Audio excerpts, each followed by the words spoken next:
G'day YouTube, how the heck are we doing? It is Foul Play here, and we are back for the fourth match of this Pioneer League. Currently 2-1. We got this. We lost the Darrow versing Rosti. This 6-card hand doesn't have a second land or a second creature or a way to protect that creature, so we do mulligan it. We find this one instead. I think we just bottom the Aganjo. And we can go Scroven to protect Light Paws, which is pretty reasonable. Alright, opponent with Carpulson Forest, and yeah, I'm not really sure what they're on. I guess we'll find out shortly. Stop from our opponent, so that's a bit scary. I think we wait on Light Paws, really. I don't like playing it into instant speed, or like giving our opponent the turn. Hopefully they tap out and then we can play our Light Paws and do stuff from there. I imagine they'll leave 1 mana up. We'll just have to wait and see. Our opponent plays Reckless Stormseeker. Beginning of combat on your turn. Target creature gets +1 in haste. Daybound, Nightbound. What's the Nightbound side say? Alright, so it's +2 trample haste. Yeah, Hexproof go off the top, but I think we're long past relying off of our scout.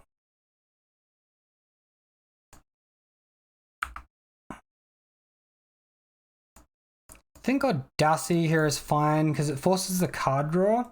And then we'll just tutor up the Kai's Ghost form.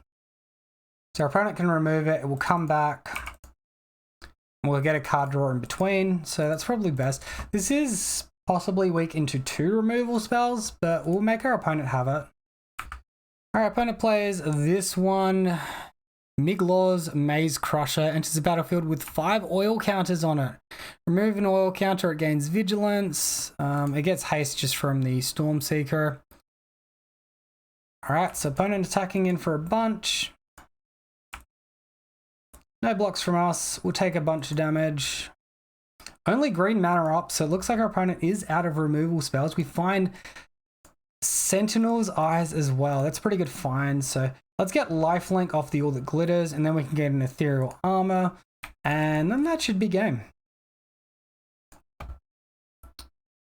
Rune of Sustenance, drawing a card. If we had a land drop, we can double Aura as well, which is pretty strong. Oh wait, we accidentally just skipped to our combat phase. Alright, well, that's a bit frustrating, but still, we'll just attack, we'll gain some life. Opponent with Beseiju. Nice line, opponent. Let's get a planes off that so we can avoid taking some damage.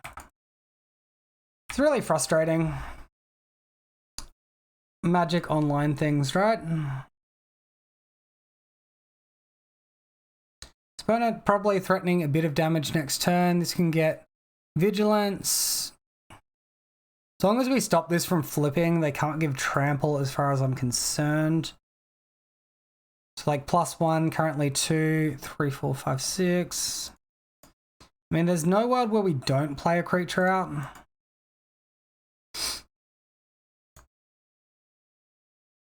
I think we just go Sentinel's Eyes here, getting Ethereal Armor on Light Paws. Maybe Cartouche. Yeah, let's get a Cartouche so we can double up on those blockers. So the reason why I'm going for these extra blockers here is because this guy can give haste, and even though these 2 creatures on the battlefield don't deal lethal damage, all they have to do is play a Bone Crusher or another creature, give that haste, and then they can attack through like crazy. But at this point in time, we make their life just a little bit harder. Our opponent plays Struzokin. Gives this guy Menace and Vigilance. Beginning of combat. Giving haste and +1 here? Okay. Seems weird. If we double block, we get this one off the battlefield.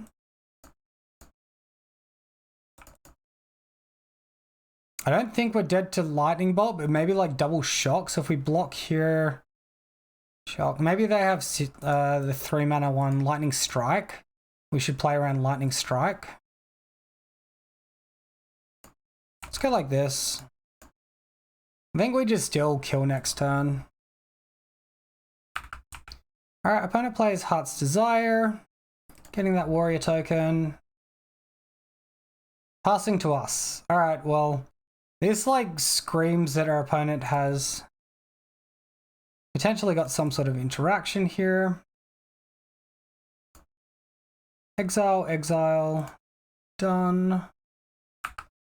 So we get an ethereal armor now. We get flying.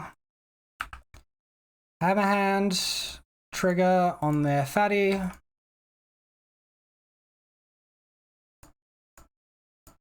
Then another Sentinel's Eyes, and we've got no more targets left now. I think maybe we could have got one more Griff Spoon if I sequenced slightly better. Still, this should be lethal. Alright, so opponent destroying target artifact or enchantment with the activation here, which is fine. So you still have 17 damage after that and take the win. Alright, so this is our opponent's deck and basically what they're doing. So they have a little bit of ramp into these big value creatures, trying to give them haste. Migloza is their main interactive effect, plus Beseiju. Looks like from the sideboard they don't have too much. Maybe we could get raced by Embercleave, and that's something to be mindful of. There's also Rendering Volley from the sideboard, dealing damage to white creatures, which could be menacing for us. So I think I want to sideboard a little bit like this, and I'm not sure what's entirely correct, but there is a method behind my madness. So Danto Vanguard, we can give Indestructible to play around those removal effects. We've got Extraction Specialist to return creatures from the graveyard to the battlefield, such as a Light Paws that has a Fallen Prior. We've got more life gain in Rune of Sustenance, more fight effects in form of Warbriar Blessing, Beseiju to interact with potential Embercleave from our opponent, and we'll be taking out a land because we're bringing a land in. We're taking out a few creatures because we're bringing a few creatures in, and then a couple of all the glitters just to keep things as mana efficient as possible. Alright, so we get this no lander. Opponent is keeping 7 cards. This one, we've got 2 creatures. We've got a couple of auras. This is definitely a keep. We'll bottom the Temple Garden because that one hurts us and the others do not. Turn 1, opponent playing out Llanowar Elves. And we got no turn 1 play, so we'll just pass it to our opponent. Alright, Bone Crusher Giant, hard cast. Seeing all that glitters. And I think the play is just going on a Danto. Maybe if we had a land in a future turn, we can like Cartouche of Solidarity plus get Kaya's Ghost Form. Help her stick around, then we can give Hexproof and the rest in future turns after that. So no point blocking this, it doesn't really prevent any damage.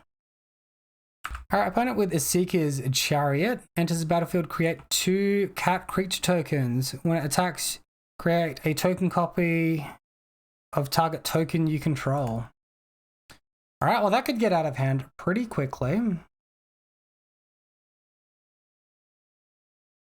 As things stand right now, I think we Cartouche, Audacity, look to block the Bone Crusher Giant or the Chariot.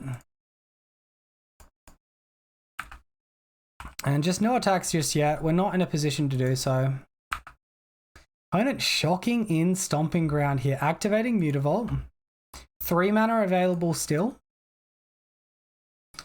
Cruise the token, attacks like absolute crazy. So at the moment, there's potential for them to be holding up Beseiju. I'm not sure why they've attacked with both mostly. We want to force them to have Beseiju though, so we probably want to block like this. Force the Beseiju out of their hand. We'll give Indestructible in response. And then we'll try and fight out and control the board with Warbriar Blessing. Embercleave. Oh god, we might just be dead. Wait, what? I didn't hard yield the turn, did I? What the heck? Alright, well that's the game conceded. We should have taken 4 life, but then I guess we go to 1 and we're not in much of a better position. Alright, anything we want to change? I don't really think Portable Hull is where we want to be. Since we're on the play, maybe a little heavier on Light Paws. We'll take out 1 Extraction Specialist. Let's resubmit. So that's essentially a turn 4 kill for our opponent. This hand's a little bit weak, really. We're probably relying on Glade Cover Scout here, or our opponent not having interaction. I think we keep, but I'm not happy about keeping this. It's like our colors are good, but everything else is kind of not great. Ethereal Armor draw is nice though. I think that gives us a real chance to raise, so let's just go for it. Alright, opponent with Migloz. Oh wow, we just draw another one. Yeah, let's just keep going in here. Don't mind if I do.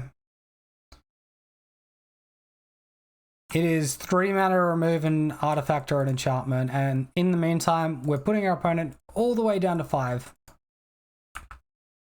Alright, stomping around in tap. They do have that instant speed activation. We still get like the first strike damage and good stuff, so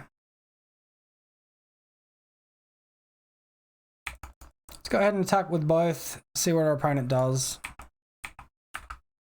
Alright, so we go to blockers. Opponent's blocking like this. My guess is they just go after Ethereal Armor and try to stabilize after that.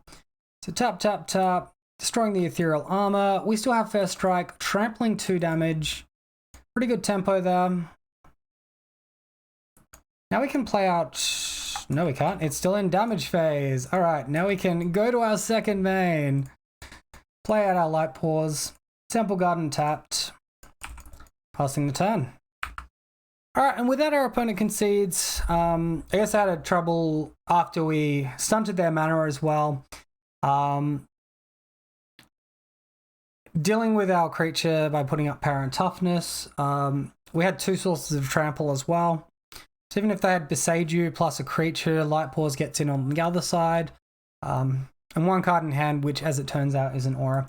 So thank you all for watching. Be sure to let me know what you think in the comment section below. Comments are good for the YouTube algorithm. Until next time, have a wonderful day and I'll see you then.